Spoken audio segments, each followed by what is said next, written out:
Hoy en este video te explicaré todas las fases del programa de los Dark Troopers. De todas las diferentes categorías de soldados que existen en el Imperio Galáctico, el Soldado Oscuro es el único droide de batalla auténtico. Todas las demás clases de soldados son humanos con armadura de soldados, pero los Soldados Oscuros son la cumbre de la robótica de Star Wars. Son nada menos que máquinas de matar sin emociones y es realmente sorprendente que el Imperio no los usara más. Exploraremos la historia, los esquemas y el propósito de los bastardos originales vestidos de negro, los Dark Troopers.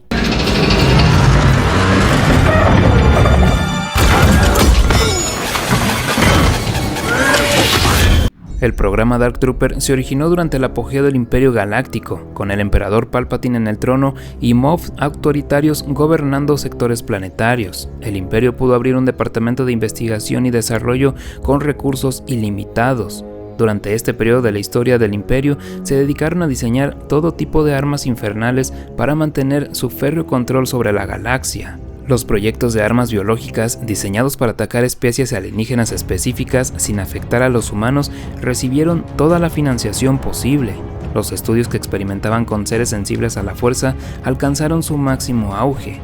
Y aunque los separatistas y su ejército de droides de combate habían sido derrotados, el Imperio fue lo suficientemente abierto como para ver la utilidad potencial de las máquinas asesinas. Aunque no sabemos en qué planeta comenzó a funcionar el programa Dark Trooper, sí sabemos que su primera fase se implementó en todo el Imperio. La primera generación de soldados oscuros era poco más que un soldado escuálido droide centinela. Tenía una estructura esquelética con una larga vibroespada en un brazo y un escudo antiexplosiones reforzado en el otro. Ni siquiera tenía un blaster. La primera generación de soldados oscuros se desplegó principalmente en naves espaciales y ocasionalmente en instalaciones imperiales remotas. Manejar una nave espacial clase Venator o superior requiere mucha gente, y aunque el Imperio contaba con muchos efectivos, descubrió que sustituirlos por droides siempre que fuera posible era un atajo fácil. Además, era improbable que los piratas atacaran naves espaciales imperiales, y si lo hicieran, un droide de combate letal e incansable podría ser un elemento disuasorio más que suficiente. Lo único bueno que tenía la primera generación de Dark Troopers, a diferencia de los demás, era su resistencia a los sables de luz. Con su vibroespada y escudo, probablemente estaban diseñados para batirse en un duelo con un Jedi. Sin embargo, su deficiente construcción hizo que estos duelos fueran efímeros. El Dark Trooper de primera generación aún mantenía su fuente de energía externa y tenía múltiples cables visibles, lo que facilitaba su derrota. Poco después de su lanzamiento, los líderes del ejército imperial decidieron darle un nuevo rumbo al programa. Los droides de combate eran menospreciados. Claramente, el intelecto y los reflejos de un humano eran superiores, por lo tanto, se eliminó la parte robótica del programa Dark Trooper.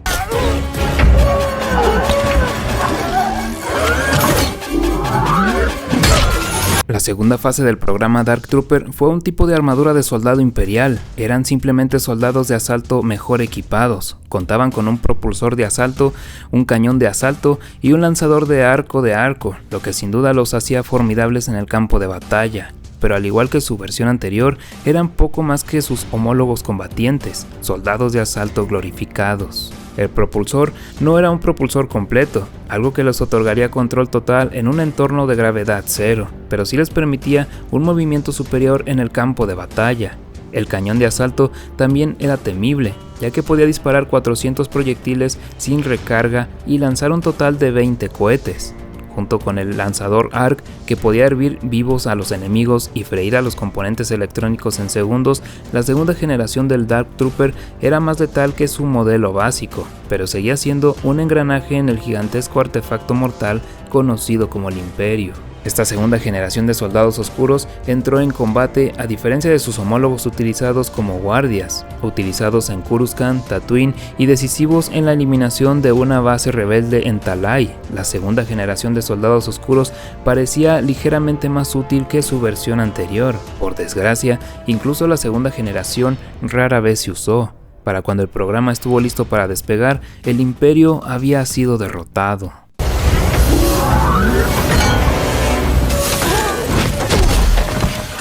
Aunque el emperador había sido asesinado, Darth Vader derrotado, las estrellas de la muerte destruidas y muchas fuerzas imperiales desmanteladas, los remanentes imperiales permanecieron.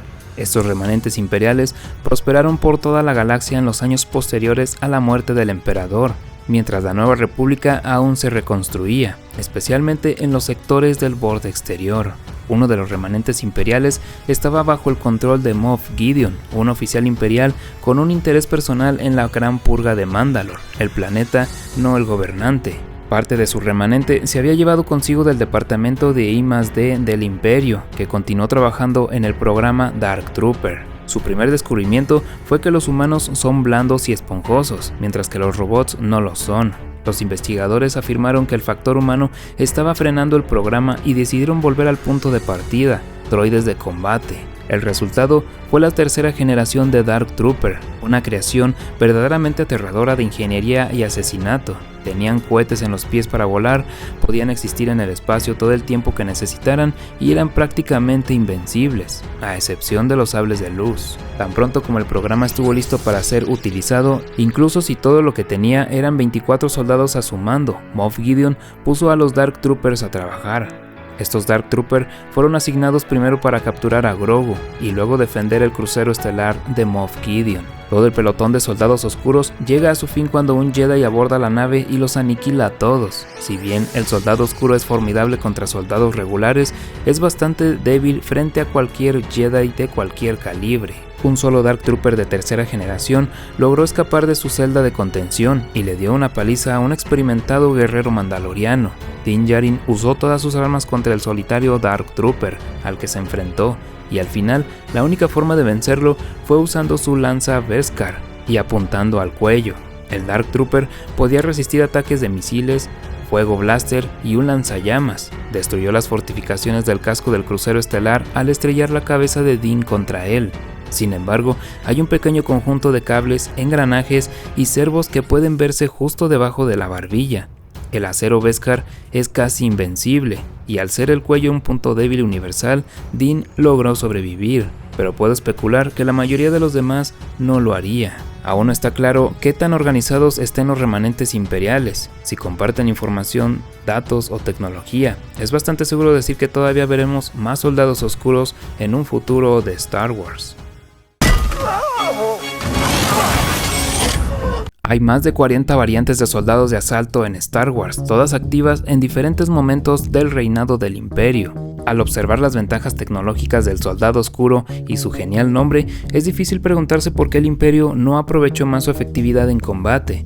Pero al observar las diferentes opciones que un oficial imperial puede elegir al entrar en batalla, entre soldados de choque, soldados pesados, soldados de terror, soldados lanzallamas, soldados de las sombras, resulta aún más sorprendente que el Imperio estuviera trabajando en un programa de soldados oscuros.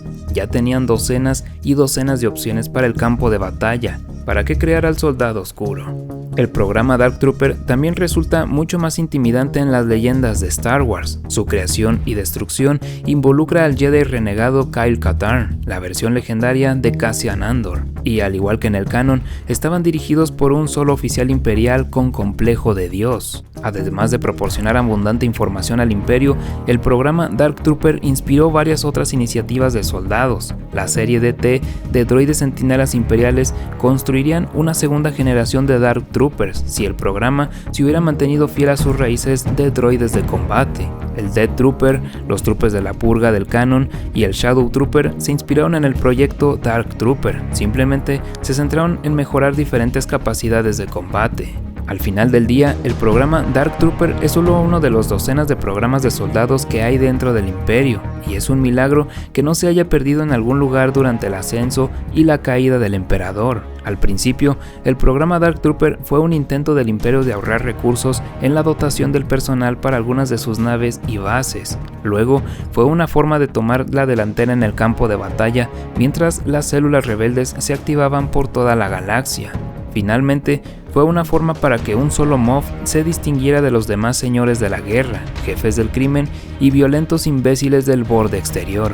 El programa Dark Trooper era una sección intimidante y mortal del ejército imperial, que estamos seguros están lejos de ser un obstáculo para nuestros amados héroes.